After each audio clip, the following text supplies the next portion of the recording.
നമസ്കാരം. പോലീസിനെതിരെ ശബരിമലയിൽ പുണ്യാഹം നടത്തി. ശബരിമലയുടെ ചരിത്രത്തിൽ മാത്രമല്ല കേരളത്തിൽ തന്നെ ഇതാദ്യമാണ്. ശബരിമല തിരുമുറ്റത്ത് പോലീസ് ബൂട്ടിട്ട് കയറി ആചാര ലംഘനം നടത്തിയ സാഹചര്യത്തിലാണ് തിരുമുറ്റത്ത് പുണ്യാഹം നടത്തിയത്. ആചാര ലംഘനം നടത്തിയതിനെ തുടർന്ന് പുണ്യാഹം വേണമെന്ന് തന്ത്രി നിർദ്ദേശിച്ചിരുന്നു. അതായത് ആചാര ലംഘനം പോലീസ് നടത്തിയതായി തന്ത്രി പ്രഖ്യാപിക്കുകയായിരുന്നു. തുടർന്ന് പരിഹാര ക്രിയകൾക്ക് നിർദ്ദേശം നൽകി. അതായത് കേരള പോലീസിന്റെ ചരിത്രത്തിൽ നാണക്കേടുണ്ടാക്കിയ സംഭവമാണിത്. ശബരിമല എന്തെന്നും അയ്യപ്പൻ എന്തെന്നും ശരണം വിളി എന്തെന്നും ഒന്നും അറിയാത്ത എട്ടും പൊട്ടും തിരിയാത്തവരാണോ പോലീസുകാർ എന്നും വിമർശനമായിരുന്നു. 5 കോടി ജനങ്ങൾ പരിപാവനമായി വിശുദ്ധമെന്ന് കരുതുന്ന സ്ഥലത്ത് കുറച്ച് മര്യാദ പുലർത്തണമായിരുന്നു. ഇപ്പോൾ ഇതാ പോലീസിനെതിരെ പുണ്യാഹം തളിച്ചിരിക്കുന്നു.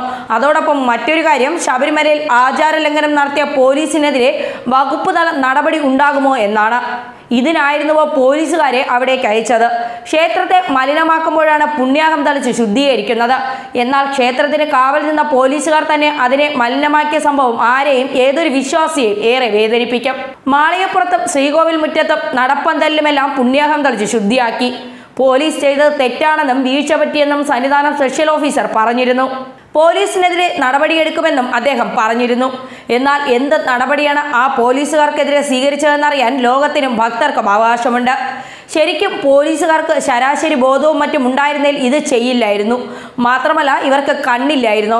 ആയിരക്കണക്കിന് ഭക്തർ ചെരുപ്പ് പോലും ധരിക്കാതെ അവിടെ പ്രവേശിക്കുന്നതും മറ്റും ആ വിശുദ്ധമായ സ്ഥലത്ത് യാതൊരു മര്യാദയുമില്ലാതെ വിശ്വാസത്തെ ബൂട്ടിട്ടും ലാത്തി പിടിച്ചും മോശമായി കൈകാര്യം ചെയ്തത്. ഇനി ഒരിക്കലും ഇത്തരം പോലീസുകാരെ സന്നിധാനത്ത് ജോലിക്ക് പോലും അയക്കാതിരിക്കട്ടെ. ന്യൂസ് ഡെസ്ക് കർമ്മ ന്യൂസ്.